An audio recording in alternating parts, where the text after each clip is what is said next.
Manatitra ny firarian-tsoa sy ny arahaba ho antsika rehetra ny tokantrano amin'izao takarivan'ny talata izao. Toy ny mahazatra moa dia atombotsika amin'ny sary azo avy amin'ny zana-bolana hatrany ny fiarahana.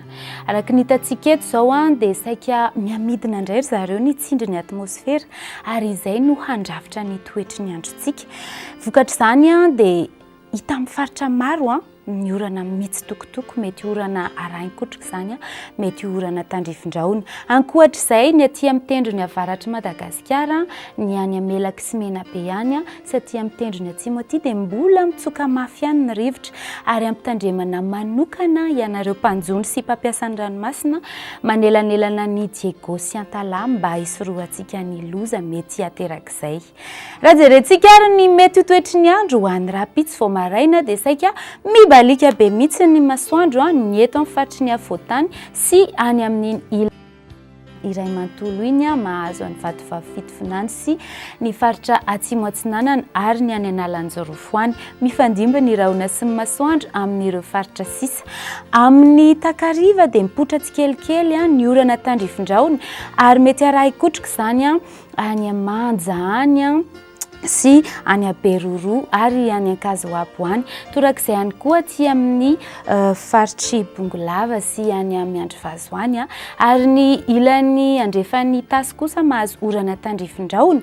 Torak'izay ny any amin'ny Nosy Besamborano iny sy aty amin'ny manodidina Fianaratsoa ary Fanadina. Sisan'izay dia mbola hitohy hibalika hatrany ny masoandro.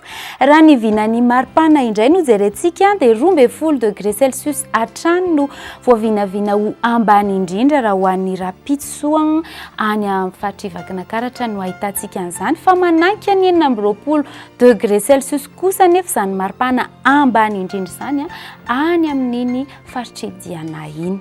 Ny vinan'ny ambony indrindra dia tena manaiky ny 17 degré Celsius any Antsohihy any. Eto amin'ny faritry ny afovoantany moa dia manodididina 17 hatramin'ny 19 degré Celsius eo ihany. Izany hoe miakatra ihany koa izany ny maripana. Dia raha ho any amin'ireto firenena ivelan'ny Madagasikara vitsivitsy ireto ianao na ho any amin'ny nosy manodidina antsika dia any Paris izao no mifandimba ny rahona sy ny masoandro. Any Milan, Johannesburg, Seychelles ary La Réunion mibalika be mihitsy ny masoandro. Any Nairobi sy Comore ho avy ny orana, anao tandrifin-drahona ny any Maurice dia malomaloka kely ny any Bangkok any.